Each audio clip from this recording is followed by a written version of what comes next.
Hello dear students, welcome to Toppscholars. Today we'll be discussing about production and uses of fiber. So friends, let's now first discuss about the types of fibers.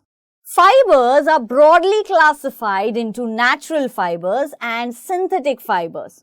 Natural fibers are fibers which are obtained from natural sources. For example, silk and cotton are said to be natural fibers because silk is obtained from silkworms, whereas cotton is obtained from cotton tree. But what about synthetic fibers? Synthetic fibers are fibers which are made by humans. That is simply by chemical treatment of certain substances. For example, we have nylon, rayon and Dacron which are synthetic fibers. So friends, let us first talk about natural fibers.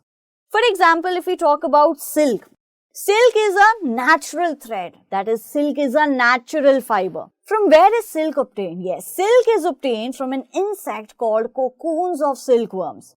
You will be surprised to know that from each cocoon about 500 to 1300 meters of silk can be obtained. But friends, do you know where was silk actually discovered first? Yes, silk was first produced in China.